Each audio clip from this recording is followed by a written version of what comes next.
तो पूरे देश की सरकारों की जिम्मेदारी है कि उनके परिवारों की मदद की जाए। वो पूरे देश के किसान थे, वो खाली पंजाब, हरियाणा, राजस्थान, उत्तर प्रदेश, उत्तराखंड के नहीं थे।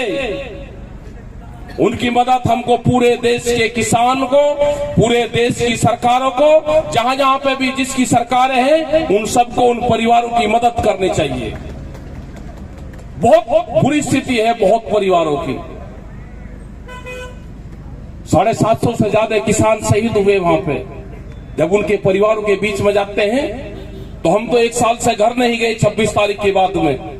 हम 26 तारीख को सुबह ही वन से 10:30-11 बजे निकल आए थे, लेकिन हम तो उम्मीद है कि कभी न कभी जा सकते हैं। लेकिन वे बहुत लोग जो आए थे आंदोलन में, उनको जाना था कि हम भी वापसी जाएंगे, वे कभी अपने घर वापसी नहीं जाएंगे। तो यह आंदोलन उनके लिए है। इस आंदोलन का कोई लीडर नहीं है। बहुत से कहते हैं कि इस आंदोलन के कौन लीडर है। इस आंदोलन के लीडर इस देश का किसान और मजदूर है। इस आंदोलन को जो भी लाभ होगा, इस देश को लाभ होगा, उसका सरे उन शहीद परिवारों को जाएगा। और इस आंदोलन को अगर कोई नुकसान होगा तो उसकी जिम्मेदारी उन 40 लोगों की होगी जो इस आंदोलन के लीडर जनता ने बनाए हैं। नुकसान इन सबको झेलना पड़ेगा। और अगर लाभ होगा तो देश को होगा, और अगर सम्मान होगा तो उन 750 किसानों को सम्मान होना चाहिए। तो आपने बात को सुना, यहां पे हम आए। भाषा के अभी बड़ी प्रॉब्लम है, लेकिन भाव सबका एक है।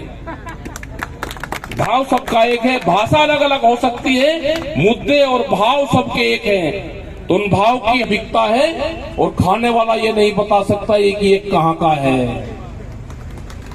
तो जब खाने वाला ये नहीं बता सकता तो कहां का है, तो भाषाओं का अंतर नहीं, ये तो भाव और भावनाओं से आंदोलन जुड़ा हुआ है। ये वैचारिक क्रांति है। और जब भी दुनिया में वैचारिक क्रांति आई, उसने परिवर्तन किया है।